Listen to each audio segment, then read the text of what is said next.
So my point is that we are not ready.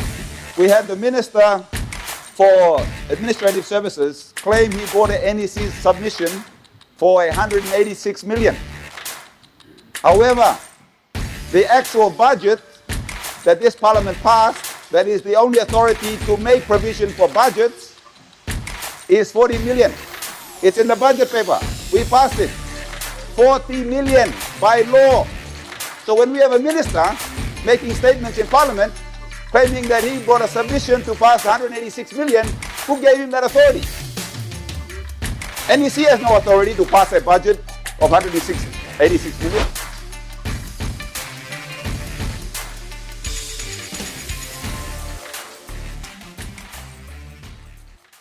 Mr. Speaker, I submit that the government is nowhere near ready to conduct the LLG elections. There is no strategic report.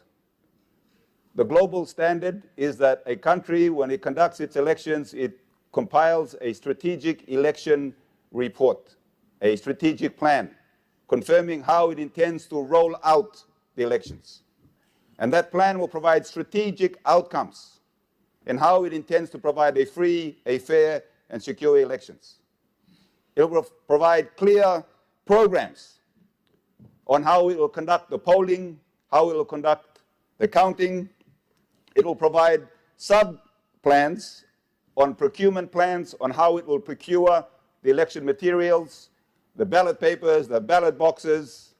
It will have a strategic plan on security, on how it intends to address the risks of security in conducting its elections. And I don't believe the Electoral Commission actually has such a plan.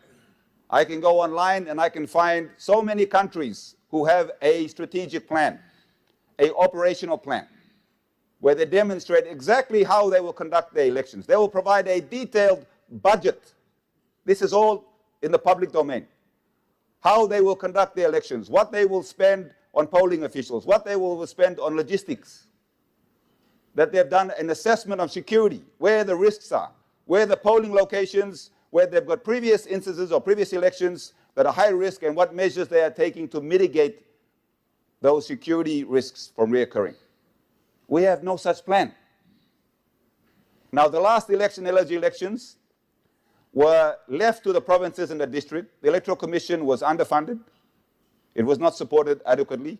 Funds came on the 11th hour, as we do in PNG, called PNG time, therefore disrupting their ability to conduct proper planning towards elections. So many of the service providers in the last LLG elections and polling officials, even my own electorate, they said, we were never paid. We signed up, we conducted the elections, we were never supported. There was no police presence because there wasn't enough money to pay police allowances. So the elections were ad hoc, managed poorly, and somehow got to a result on their own. But they left a lot of people unpaid. They left a lot of people who shouldn't be paid got paid. Okay, grievance debate, so directed towards the Speaker. So my point is that we are not ready. We had the Minister for Administrative Services claim he brought an NEC submission for 186 million.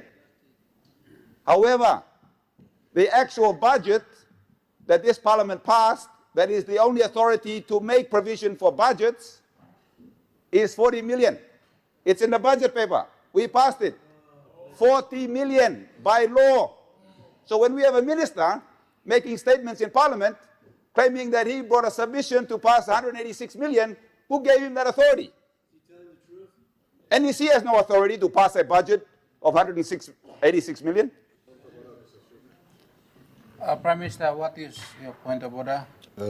I want to point the member for Madang to Section 3 powers of the Minister for Treasury in Public Finance Management Act. Thank you, Mr. Speaker.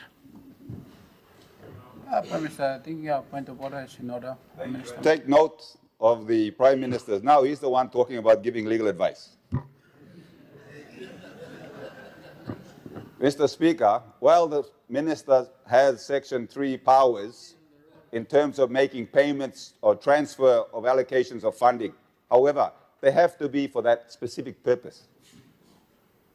So we had a UBS loan scandal that we spent some 20 million towards, or contribute towards. And the findings of that commission said only Parliament has the power, Section 209. Only Parliament. So if there's a submission to increase the budget appropriation that Parliament approved, the 40 million, then it goes to NEC for submission, but it comes to Parliament. So unless it was a submission for a supplementary budget to bring back to this Parliament to increase the appropriation from 40 million to 186, then that decision, I would say, is unconstitutional. It's outside of the budget framework. So it's unclear how the minister and the government plans to conduct elections on illegal use of funds outside the budget framework and find themselves being challenged in court on this same issue. There is no electoral plan. There's no operational plan. The Electoral Commission, we're just hearing millions. I had the opportunity to go and sit down with the Electoral Commission manager in Madang and ask, what are the preparations? And he said, no money. There was no plan.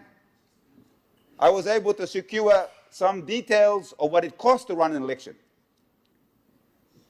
what electoral officials get paid, looking at higher car rates, and I'm estimating just to run Madang District, 3 LLGs, it should be no more than 500,000. But we're hearing millions, 180 or 56 million. The reality is, once payment goes to Electoral Commission, it ends up paying previous bills. And we don't even know if those bills are lawful or vetted or legitimate. And the question goes whether it's just a racket to get money and everybody gets paid. We have no visibility. So while the good Minister for Provincial Local Government Affairs is saying we need to work in partnership, well, where's the partnership? Where's the plan? Where's the budget? Because we've got nothing. We had a census that we don't even know what the outcome is yet. A census you can conceal outcomes and delay and talk, you'll get the result later. We're talking LLG election. Now, what is certain between now and then is law and order is worse.